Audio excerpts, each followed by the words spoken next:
Hello! Tu trouves que je me prends pour une star avec mon petit thé, mon journal, mes lunettes? J'abuse? Mais non, je te rassure, je me mets juste dans l'ambiance vu le sujet du jour. On va parler de Jennifer Aniston, la superstar. Clairement le genre de femme qui fait rêver. Et elle faisait rêver quand elle avait 25 ans et elle fait toujours autant rêver 30 ans plus tard. Oui, t'as bien compris, elle a 55 ans, alors c'est sûr, elle les fait pas. Mais ce qui est sûr aussi, c'est qu'elle a dû suivre une sacrée routine pour afficher un physique pareil. D'ailleurs, l'actrice ne s'en cache pas, elle avoue volontiers qu'elle a travaillé très dur et parfois même trop dur avec des routines où elle se levait à 4h du mat pour aller faire du sport à fond et en gros, elle admet qu'elle a à peu près tout testé. Et tu peux retracer toutes ses lubies parce que ça fait très longtemps qu'on s'intéresse à ce qu'elle fait, il y a des milliers d'articles sur sa routine, mais en fait, c'est pas sa routine, en tout cas, c'est plus sa routine parce qu'elle a pas mal changé d'avis avec les années.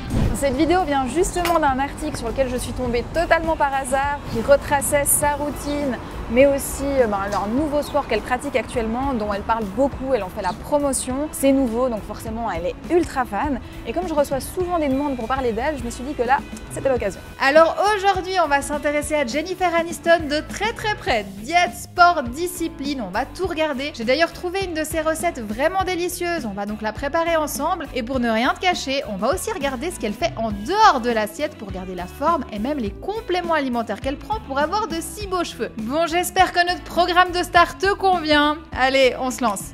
Et voilà, j'ai rassemblé toutes mes notes. D'ailleurs, tu peux constater que je me suis bien préparée pour te parler de Jennifer. Donc, parlons de l'article sur lequel je suis tombée. Il retrace les différentes routines que Jennifer a suivies. Et je suis tombée sur des choses vraiment très strictes. Mais heureusement, ça semble être du passé. Aujourd'hui, elle est devenue beaucoup plus sage. Et j'imagine que c'est parce qu'avec le temps, elle a appris à connaître son corps et ses limites. Alors, on va commencer par aborder le sport, qui est une partie importante de sa routine. Et puis après, on passera à l'alimentation. Parce que je sais, c'est ce qui nous intéresse tous le plus ici, donc je garde le meilleur pour après. Alors notre chère Jennifer, dans l'idéal, elle s'entraîne 4 fois par semaine et à côté de ça, elle fait également une balade longue. Naturellement, ça varie d'une semaine à l'autre, selon son emploi du temps, et aujourd'hui, elle explique qu'elle transpire plus intelligemment, mais pas plus fort. En fait, elle fait en sorte que chaque minute compte vraiment. Elle dit qu'elle peut faire 20 minutes d'exercice et obtenir un résultat aussi bon que si elle travaillait pendant une heure entière. Là, c'est vrai que parfois, on peut penser qu'il faut absolument s'entraîner une heure, sinon c'est pas suffisant, c'est pas efficace, alors que non, en fait, c'est tout à fait possible d'obtenir des résultats sans s'entraîner de façon aussi longue, surtout que ça peut décourager quand on débute de se dire « oulala, je vais m'entraîner pendant une heure ». Donc je trouve très bien qu'elle en parle et je suis parfaitement alignée avec ça. C'est ce que je pratique au quotidien et c'est aussi ce que je propose dans les programmes. L'essentiel, c'est vraiment de bouger, donc même parfois si c'est que 10 minutes, c'est toujours mieux que rien. Et puis elle nous parle aussi de son cardio, Jennifer, où là, elle nous dit que elle a arrêté de faire de la course à pied parce qu'elle trouvait que c'était mauvais pour ses articulations et également que c'était pas assez efficace. Je trouve ce point intéressant parce qu'on revoit la course à pied partout sur les réseaux en ce moment, comme si c'était un nouveau sport ou comme si c'était devenu génial du jour au lendemain. Bien sûr, la Jennifer veut promouvoir sa salade à elle, mais à un moment où la course à pied revient à la mode, je trouve que c'est très utile de se rappeler que c'est pas magique. Et c'est pas sans risque non plus, donc à méditer avant de se lancer dans un run de 20 km sans préparation. Et je t'avoue que par moments, ça m'inquiète un petit peu cette frénésie actuelle autour de la course à pied, parce que j'en ai moi-même pratiqué pendant un moment. D'ailleurs, je te le partageais régulièrement sur Instagram. Si t'étais déjà là à cette époque, n'hésite pas à me faire un petit signe, ça me fera plaisir. Bref, ce que je veux dire ici, c'est que comme pour tous les sports, avant de débuter, il faut se renseigner et apprendre quelques techniques de base. Et ça d'autant plus avec la course à pied, parce que tu peux vraiment te blesser au niveau des articulations, des genoux. Et une fois que c'est fait, ça peut carrément être irréversible. Et aussi pour les personnes qui sont en surpoids, qui débutent avec le sport, il faut vraiment pas commencer avec des sports à impact, c'est très important pour protéger les articulations mais également pour les renforcer. Bon, ok, je m'emballe un petit peu sur le sujet, mais tu me connais, quand quelque chose me tient à cœur, j'y vais à fond. Alors pour revenir sur Jennifer, je te disais qu'elle fait la promotion d'un nouveau sport. Je pense qu'elle est payée pour en parler vu son statut de star, mais dans tous les cas, sa nouvelle méthode, c'est du fitness à faible impact qui fait travailler tout le corps. Elle explique que c'est génial et que tu fais le lien entre le corps et l'esprit, que tu es vraiment conscient de ton corps et de ses mouvements, que les mouvements exacts et l'intensité du programme varient selon tes envies et que tu peux adapter ta séance à ton humeur du jour. Ouais, tu comprends pourquoi je parlais de salade.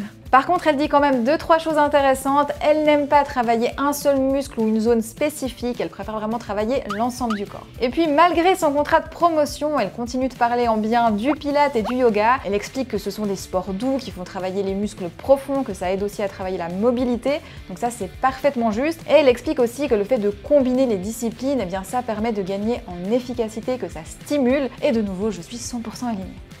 on arrive sur la partie repas, sauf que le matin, Jennifer ne mange rien. No, God, please, no, no! Eh oui, selon les articles que j'ai pu lire, tu as soit une cuillère à soupe de vinaigre de cidre mélangé à de l'eau ou du jus de citron. Mais elle ne mange rien le matin parce qu'elle fait le jeûne intermittent. Elle commencera à manger qu'à partir de 10h. Elle prend aussi du café un petit peu plus tard et à ce que j'ai pu lire, c'est un café un petit peu spécial. Donc tu as le café avec un petit peu de boisson d'amande, un peu de stevia, de la cannelle et avec ça, elle prend des protéines en poudre et aussi des probiotiques. Alors je vais jouer le jeu parce que c'est le but de la vidéo du jour, hein. Je veux me glisser dans la peau de Jennifer Aniston. Par contre s'il te plaît laisse-moi juste 2 secondes pour pleurer là. Bon, ça va s'effacer. Plus sérieusement, je pense qu'il y a une confusion qu'on fait tous entre Jennifer Aniston et Rachel de Friends parce qu'elle a joué pendant tellement d'années ce rôle que forcément on fait plus trop la distinction. Et dans Friends, eh bien Rachel, elle mange des muffins, des pancakes, des cheesecakes. D'ailleurs, je me souviens de cette scène culte, d'ailleurs t'as sûrement la référence toi aussi en tête, dans laquelle on voit Chandler et Rachel dans un couloir en train de manger du cheesecake au sol. Ils raclent pour ne pas manquer une miette tellement ils sont gourmands. Donc voilà, il y a un petit décalage quand même. Ce qui explique ma déception pour le petit déjeuner, mais je te rassure quand même, le repas de midi a l'air beaucoup plus cool et du coup on s'encourage, on fait le petit déj.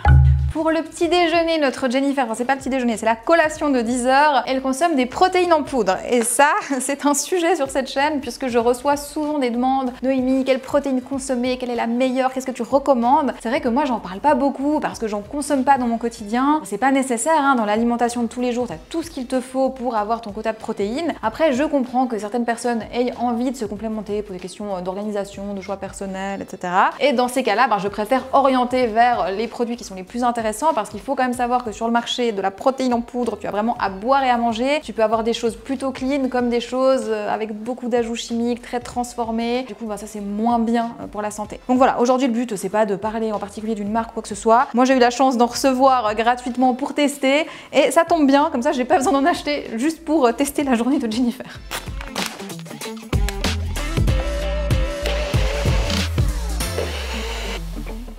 On est presque prêt, juste des petits trucs à finaliser. Donc on a l'eau chaude, on va ajouter du vinaigre de cidre. Alors là il y avait l'option jus de citron. J'ai choisi ça tout simplement parce que c'était pour changer. Voilà, c'est vrai que moi au quotidien je bois plus facilement un jus de citron. Ensuite le café. Donc petite entorse de mon côté, ce sera la seule. Je ne bois pas de café comme tu le sais, je t'ai fait une vidéo très récemment sur le sujet, elle est juste là si ça t'intéresse, ça fait plus d'1 année que je n'en bois pas. Donc voilà, j'avais pas envie de recommencer pour cette vidéo là. Donc j'ai fait une petite chicorée, visuellement c'est très proche. Dedans elle met un peu de boisson végétale avoine.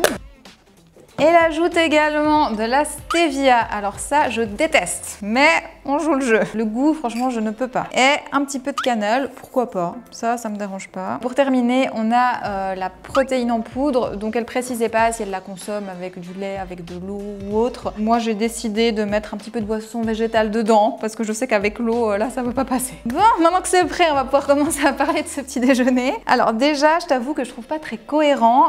D'un côté, tu as quelque chose de très détox avec le vinaigre ou le citron. Et de l'autre côté, tu as quelque chose qui est quand même très chimique avec la poudre de protéines. Donc voilà, j'ai un peu de peine à suivre ce concept. Après, le fait qu'elle ne mange pas le matin, enfin en tout cas pas avant 10h, avant sa collation, ça me dérange pas. Il y a vraiment des personnes à qui ça convient mieux. Voilà, c'est personnel. Par contre, je reviens sur les protéines en poudre. C'est un complément alimentaire, pas un substitut. Tu vois où je veux en venir? En fait, ces poudres, ça peut faire le job si tu n'arrives pas à obtenir toutes les protéines dans ton alimentation normale. Du coup, ça peut faire sens de te préparer un petit shaker, mais il faut pas inverser les choses. Ça va pas fonctionner si tu commences par te préparer un shaker à la place d'un repas. Et le café et les probiotiques, c'est quelque chose qui ne va pas ensemble. Donc c'est pour ça que moi, je ne vais pas le faire. En fait, les probiotiques ne supportent pas bien la chaleur, donc ça ne va pas être consommé avec quelque chose de chaud, que ce soit finalement du café ou de l'eau chaude, du thé chaud ou n'importe quelle autre boisson chaude. C'est pas une bonne idée de les consommer ensemble. Bien entendu, on peut débattre sur la température de l'eau avec laquelle ça jouerait, etc.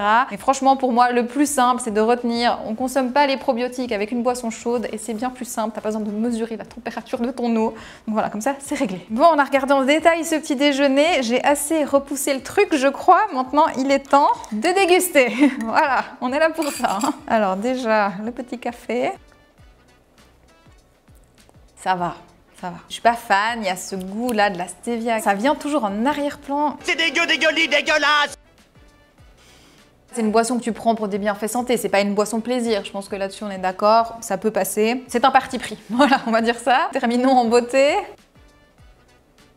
Moi, je trouve des fois, c'est un petit goût un petit peu de carton. Vraiment, moi, je pourrais pas prendre ça tous les matins au petit déjeuner. Il y a trop d'autres choses que j'aime consommer. Et il y a des recettes qui sont plus sympas. C'est vrai qu'on aurait pu mélanger avec de la banane, avec des fruits. Enfin, il y a vraiment des choses à faire pour rendre ça beaucoup plus sympa. Là, voilà, je voulais être le plus proche possible de ce qu'elle consomme. Donc pour moi, c'était soit une boisson végétale, soit de l'eau. Et sinon, pour cette vidéo, je t'avoue que j'ai vraiment hésité quand j'étais à New York à la tourner là-bas, puisque c'est là que la série Friends a été tournée. T'as une attraction dans laquelle ils ont reproduit le décor de Friends et tout. Et j'hésitais parce que je me suis dit, ce serait sympa d'avoir quelques prises là-bas et tout, ça va vraiment dans l'ambiance. Sauf qu'au final, l'attraction elle est quand même super chère. Il y a tout le temps la file, hein, donc en tout cas ça a toujours autant de succès, c'est assez impressionnant. Et puis je me suis dit ouais mais en fait on va aller là-bas, on va se retrouver avec plein de touristes dans des décors, donc on n'y sera pas vraiment. Ça me paraissait un petit peu compliqué, donc j'ai un petit peu renoncé à l'idée, surtout que ici on peut cuisiner, voilà, c'est peut-être plus facile pour cette vidéo là. N'empêche, ça m'a remémoré pas mal de choses sur Friends parce que ça fait un moment que je les ai pas regardées, pourtant je les ai regardées plein de fois ces épisodes.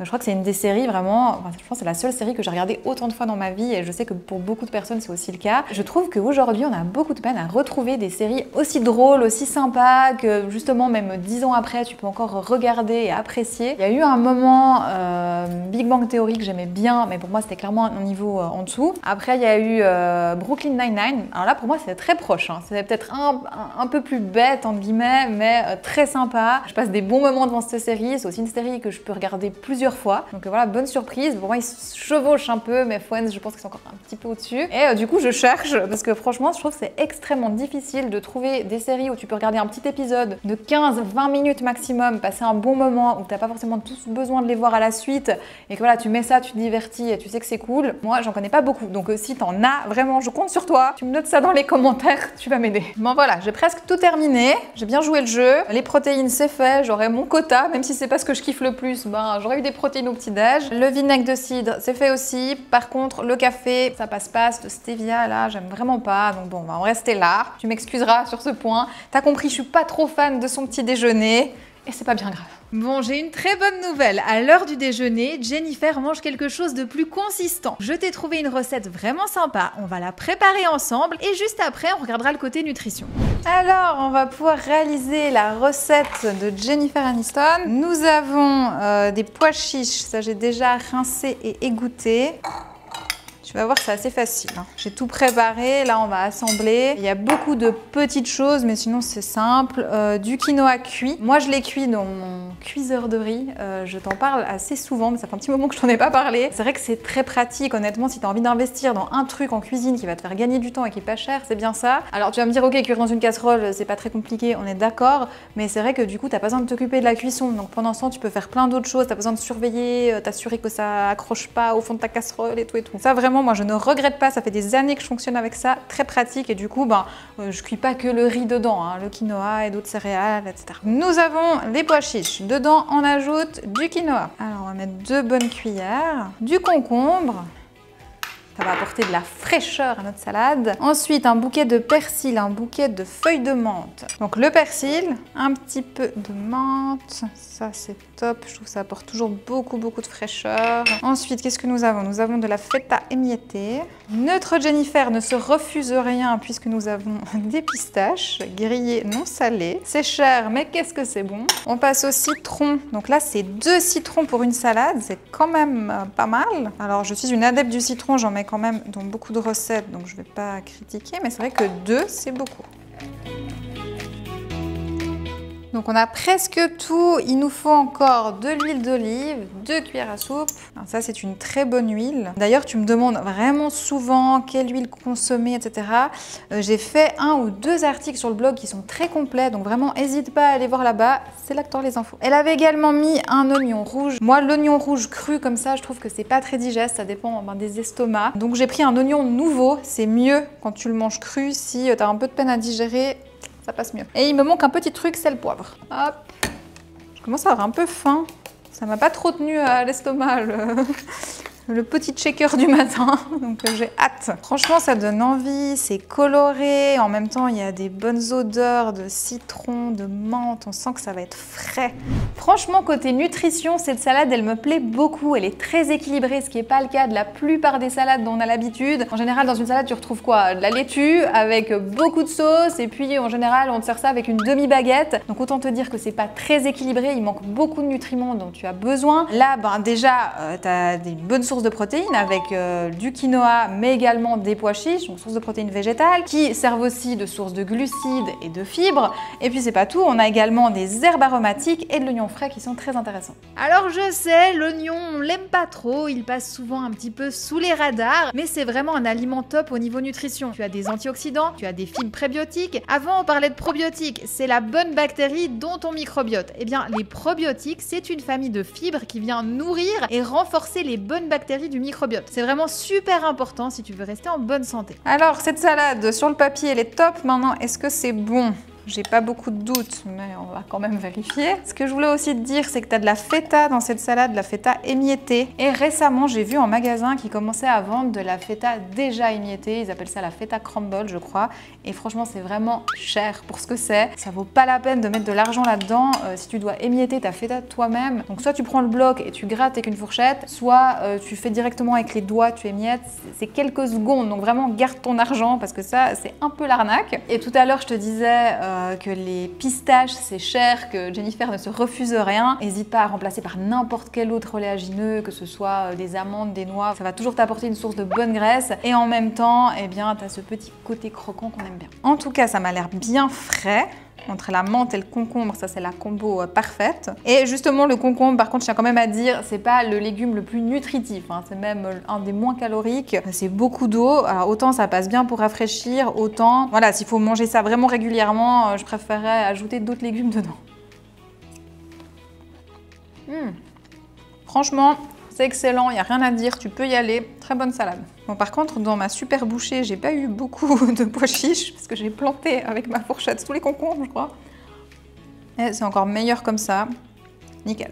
Et cette salade, peut-être que tu l'as déjà testée d'ailleurs parce que si tu étais sur les réseaux il y a, je sais pas, 1 année et demie, 2 ans, t'as pas pu la manquer, hein. On voyait défiler, mais tout le temps, toute la journée, la salade de Jennifer Aniston, tout le monde la faisait à sa sauce, c'était vraiment un gros trend. Et c'est un petit peu le risque, parce que là on a vu que ok c'est une super salade, ben génial, mais ça aurait pu être aussi quelque chose de pas du tout équilibré. Et à mon avis, si tout le monde avait envie de la faire, c'est parce que certes elle était bonne, mais surtout parce que c'était au nom de Jennifer Aniston, c'est celle que elle consomme, donc on veut tous être comme elle, on veut tous manger comme elle. Et ça c'est un peu le risque, hein. Faut pas oublier que c'est pas parce qu'on voit quelqu'un soi-disant manger quelque chose sur les réseaux ou qui dit qu'il mange ça que c'est la réalité.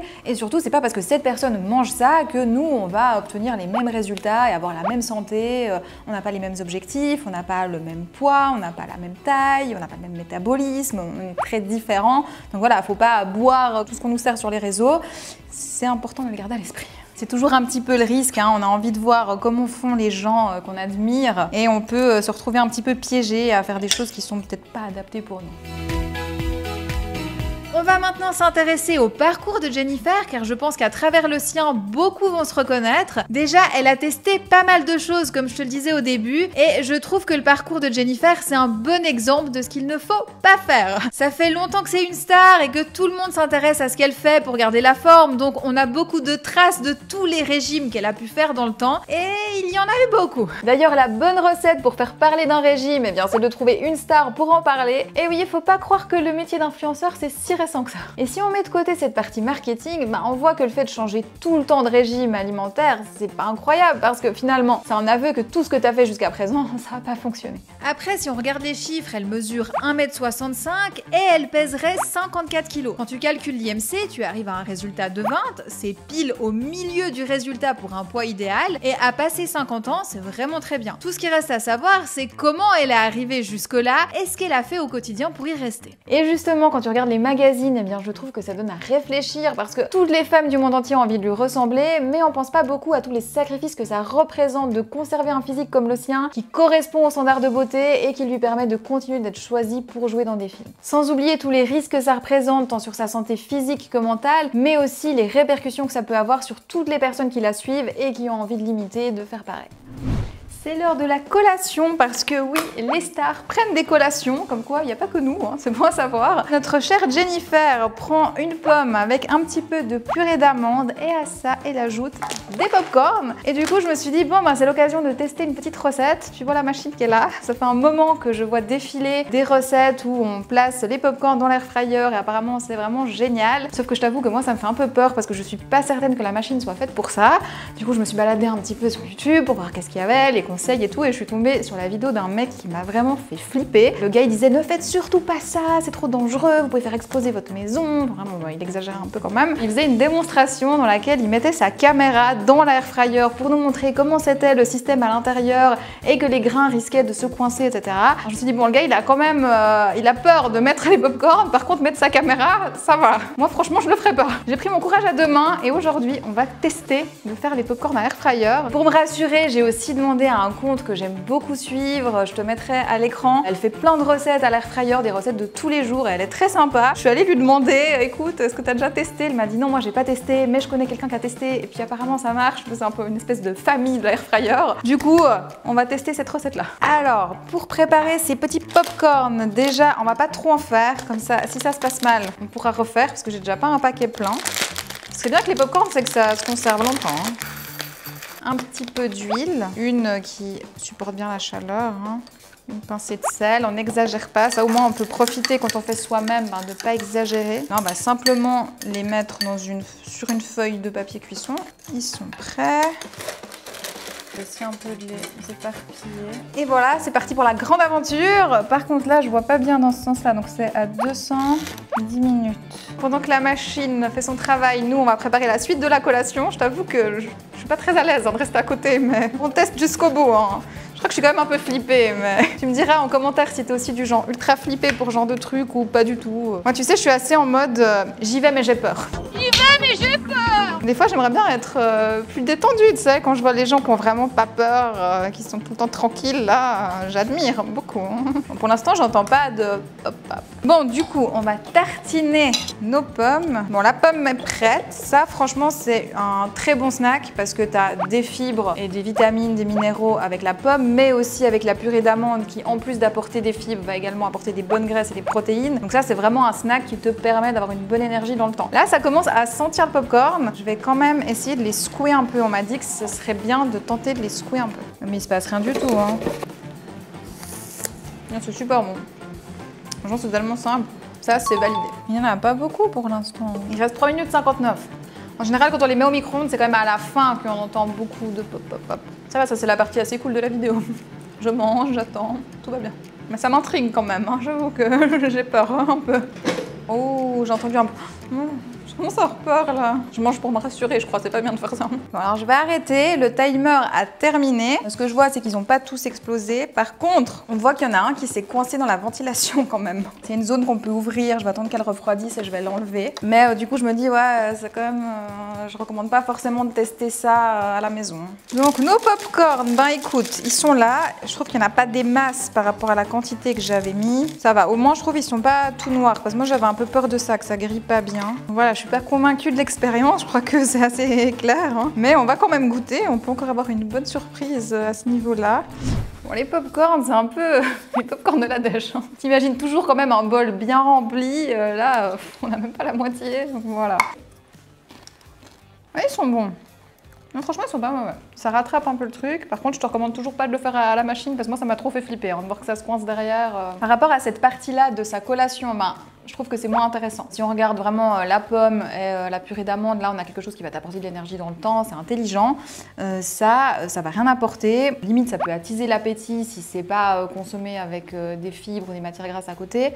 Et surtout, ben, c'est comment c'est préparé. Parce que si tu les achètes dans le commerce, les popcorn, ils sont de mauvaise qualité. D'ailleurs, ben, j'en ai là.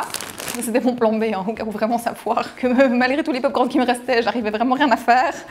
J'avais un plan B, il en faut toujours, c'est important. Et du coup, ben, on peut comparer qu'est-ce qu'il y a là-dedans par rapport à si on a nos popcorn bruts ici. Dans la liste d'ingrédients, je trouve que ça va parce qu'on a du maïs, huile de tournesol, du sel.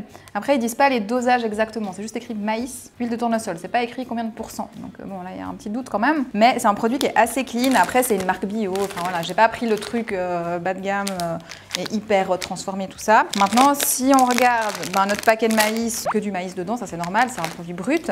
Moi, ce qui m'intéressait, c'était de regarder vraiment au niveau des valeurs nutritionnelles. Il y a des matières grasses dans le maïs, on a 4,2 grammes, mais ici, on a 21 grammes. Donc on est passé de 4,2 grammes à 21 grammes. Donc tu vois la quantité de matière grasse qui est ajoutée. Donc je peux te dire que le point huile de tournesol, c'est pas 1%, hein, c'est sûr. Au niveau des fibres, c'est assez similaire, donc il n'y a pas eu de transformation. Là, au niveau du sel, il y a 0 g, vu que c'est nature. Là, on passe à 1,8 g, ce qui est quand même important par rapport à la consommation de sel à laquelle on doit faire attention. Je suis pas très fan, mais honnêtement, c'est vraiment pas le pire des produits parce que dans le commerce, on trouve des ajouts de caramel, de sucre de mauvaise qualité qui vont être mis. Tu peux aussi avoir des exhausteurs de goût, des choses pour intensifier le plaisir, nous rendre un petit peu accro. Ça, je te recommande pas.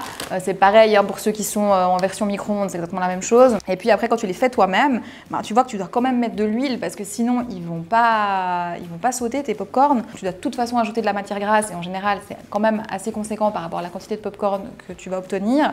Et le sel, là, c'est vrai que tu as le choix de pas en mettre. Tu peux améliorer un petit peu en faisant toi-même, on est d'accord. Mais pour moi, ça reste pas un snack très intéressant.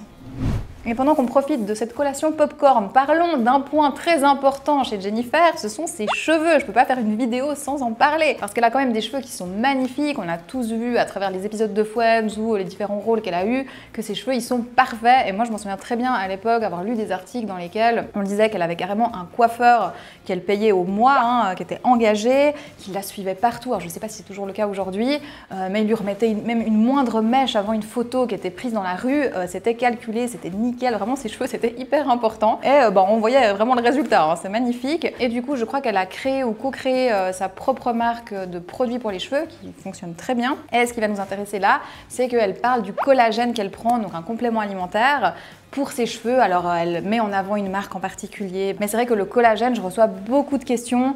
Noémie, qu'est-ce que t'en penses? Est-ce que c'est bien d'en prendre? Donc je sais pas si toi tu en prends, mais je me suis dit que là c'était l'occasion de faire le point. Le collagène, beaucoup de monde en parle, mais finalement assez peu de monde connaît vraiment. D'abord, il faut savoir que ton corps produit naturellement du collagène et tu en consommes tous les jours dans ton alimentation si tu manges du poulet, du poisson ou des œufs. Le collagène, en fait, c'est une protéine qui est présente un petit peu partout dans notre corps. Dans la peau, à peu près 80% de notre peau, c'est du collagène. Et puis, il y en a aussi dans les tissus conjonctifs, les tendons, les os et le cartilage. Et avec l'âge, le collagène se dégrade et la production de collagène ralentit. Ces changements, ainsi que la perte d'une autre protéine structurelle essentielle appelée élastine, entraînent des signes de vieillissement sur la peau avec l'apparition des rides. Alors bien sûr, on ne peut rien faire contre cette dégradation du collagène, c'est normal, ça vient avec les années. Par contre, ce qu'on peut faire, c'est jouer sur les facteurs qui vont accélérer ou ralentir cette dégradation. Par exemple, on sait que fumer dégrade le collagène et provoque le vieillissement de la peau, donc à éviter, raison de plus, j'ai envie de te dire. Dans le même registre, tu as l'alcool qui accélère aussi le vieillissement de la peau, et puis tu as le sucre ou encore les produits ultra transformés qui vont également accélérer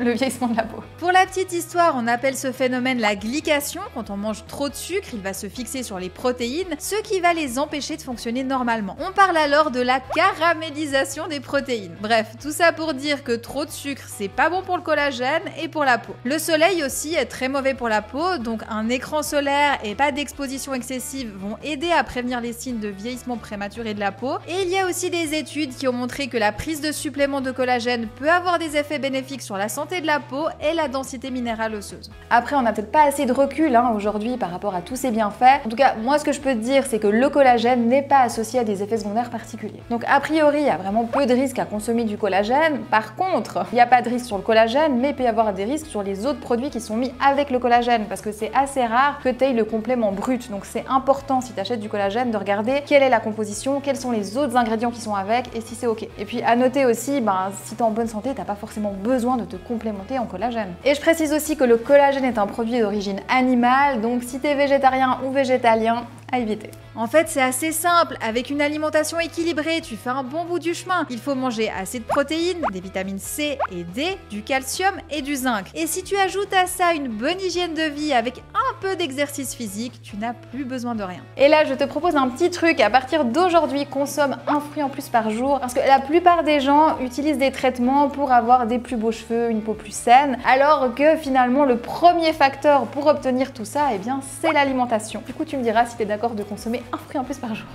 On est en chemin pour aller boire le thé. Alors quand j'ai fait mes petites recherches sur Jennifer, j'ai découvert qu'elle adore le thé vert. Apparemment elle en boit des litres par jour. Et ça m'a fait plaisir parce que tu sais à quel point moi j'adore en boire aussi. Alors je sais, tu me vois toujours avec mon petit matcha, c'est vrai que j'adore ça. Mais j'aime aussi tous les thés verts en fait. D'abord, le thé vert c'est super sain. Tu as de la catéchine, un antioxydant, de la caféine, un stimulant et de la L-théanine, une sorte de calmant. Alors tu pourrais te dire que c'est un petit peu bête de prendre un stimulant et un calmant ensemble, et tu aurais sûrement raison si on ne parlait pas du thé vert. Parce que quand tu combines la caféine avec cette L-théanine, tu obtiens un effet de concentration et une fonction cognitive améliorée. En gros, tu boostes ton cerveau. Il y a encore d'autres bienfaits, mais je vais pas te faire la liste ici, c'est pas le but. Si tu veux plus d'informations, tu peux aller voir ma vidéo spéciale sur le thé vert, je te mets la miniature à l'écran. Pour en revenir au thé vert, il n'y a pas que les effets sur la santé qui me plaisent. Moi, ce que j'adore avant tout, c'est le goût. Et là, vraiment, il y a des milliers de saveurs différentes. C'est vraiment ce que je trouve génial.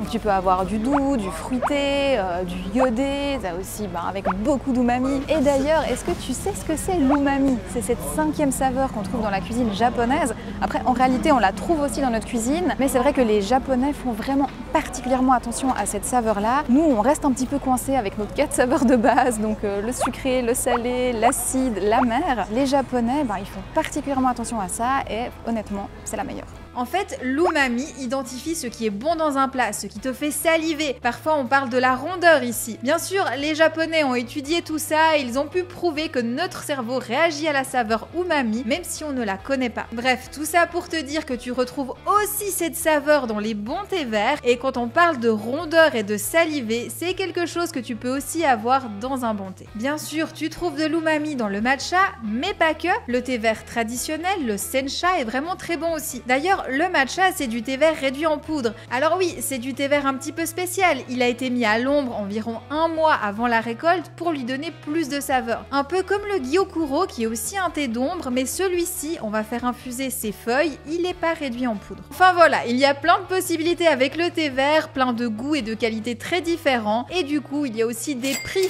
très différents. Sur ce point, tu sais certainement que le matcha est très cher, mais après, quand tu compares le prix de ta boîte de matcha par rapport au nombre de tasses que tu peux te faire avec et au restaurant, combien on te facture le prix d'un café, tu vois que finalement ça va, tu t'y retrouves. Surtout que c'est quelque chose de bien meilleure qualité. Là, on n'est pas sur un produit du Starbucks où ta qualité... pas trop ça. Et sinon, j'ai aussi une petite astuce à te partager si tu as envie de déguster des thés japonais de luxe sans faire un trou dans ton porte-monnaie. Et c'est ce qu'on va faire maintenant, on va se rendre dans un salon de thé. Et en fait, ça, par rapport aux grandes chaînes internationales, ça te permet de découvrir des thés à des prix bien plus avantageux, dans une meilleure qualité. Et en plus, au passage, tu soutiens tes commerçants de la région. Et dans ces magasins de thé, tu peux acheter du thé et souvent, tu peux aussi en boire. Le prix que tu paies, c'est le prix pour une tasse ou pour une théière, peu importe le thé que tu choisis. Et c'est là que ça devient intéressant si tu veux goûter. Par exemple, tu peux prendre une théière d'infusion de pommes séchées qui est super bonne mais qui coûte presque rien. Ou alors, tu peux décider de déguster du gyokuro qui est un thé vert d'ombre comme le matcha et c'est juste magnifique. En fait, si tu achètes du gyokuro en vrac, je pense que c'est au moins 10 fois plus cher qu'une tisane de pommes séchées. Donc ça vaut vraiment la peine de prendre le temps de goûter avant d'acheter en vrac. Comme ça, tu es sûr que tu achètes un thé que tu apprécies parce que ça serait dommage de te retrouver avec un thé que tu n'aimes pas trop. Vu le prix, il faut que ça soit top parce qu'on n'a pas tous le porte-monnaie de Jennifer Aniston. Pour le dernier repas de la journée, notre chère Jennifer consomme quelque chose d'assez similaire à celui du repas de midi puisque c'est protéines et légumes. Donc là, on a de la dinde. Elle expliquait qu'elle, c'est soit du poulet, soit du poisson qu'elle va cuire. Et puis avec, elle se fait toujours un mélange de légumes. Elle adapte selon la saison. Donc nous, on a du fenouil et puis j'ai ajouté du brocoli parce que c'est un petit peu plus de saison pour nous aujourd'hui. Alors pour son repas, elle prévoit pas de sauce ou d'assaisonnement particulier, ce qui est quand même un petit peu triste. Et je me suis dit du coup que c'était l'occasion qu'on teste ensemble le gochujang, je sais pas comment on dit. C'est une pâte de piment coréenne. Alors c'est écrit spicy and sweet. Du coup ça veut dire que c'est piquant mais aussi un petit peu doux. J'ai acheté ça pour une recette que je veux tourner demain. Quand j'ai vu là que c'était un petit peu fade, je me suis dit ok bon on peut tester ça. Quand j'étais en Corée, je m'en souviens que le spicy c'est vraiment qui tout double. Des fois ça passe, des fois pas du tout. On va pas trop en mettre, être raisonnable. Tu sais jamais comment il faut doser avec ça, c'est toujours ce qui m'inquiète un peu. Donc on va doser très légèrement. Ça pique un peu. C'est assez doux, ça va. pour l'instant. Honnêtement, moi, tout ce qui est piment, c'est un peu... J'ai des phases, j'ai des périodes où j'aime bien, d'autres où je supporte pas très bien. Je trouve que ça prend trop le dessus sur le goût de la nourriture. Moi, j'aime pas, tu sais, quand tu te retrouves avec la bouche en feu puis que t'as plus le goût des aliments. Donc voilà, j'ai un peu des phases avec ça. Mais c'est vrai que c'est bien d'en consommer pour augmenter le métabolisme et tout. Il y a vraiment des intérêts. C'est juste qu'il faut pas exagérer. Puis surtout, il faut choisir les bons, le produit brut ou bien si t'as des flocons de piment, ça c'est bien. Par contre, les sauces qu'on trouve déjà prêtes dans les supermarchés, ça c'est vraiment pas bon pour la santé. Il faut éviter. Et je sais qu'il y a pas mal de pubs entre guillemets autour de ça parce que c'est un peu la tendance de goûter ce genre de produit, mais voilà, non. Dedans tu retrouves beaucoup de sucre, de l'huile, donc franchement évite, fais-toi tes propres mélanges et comme ça en plus tu peux doser et adapter selon ta tolérance.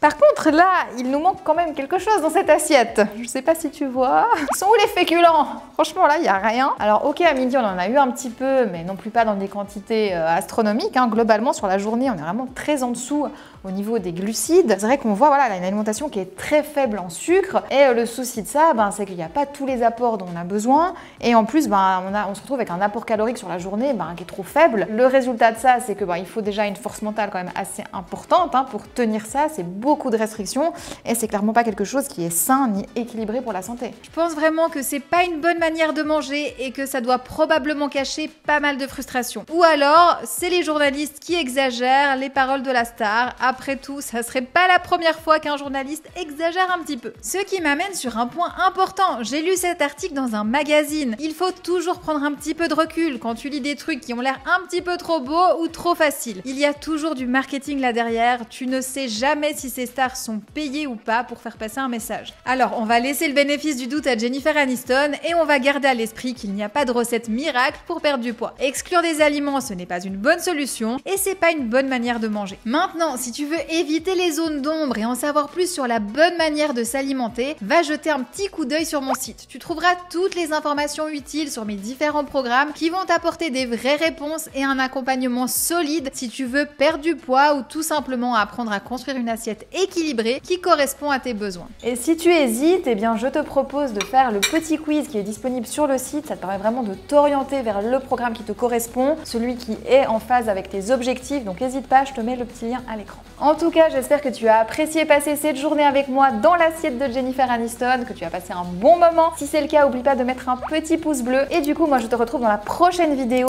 qui va se passer dans un autre endroit très loin. Je t'ai même glissé un petit indice dans la vidéo, donc on verra si tu trouves. Je pense qu'il y a moyen que tu trouves. Sur ce, j'en dis pas plus, je termine mon repas tranquillement et je te retrouve dans la prochaine vidéo. Allez, ciao!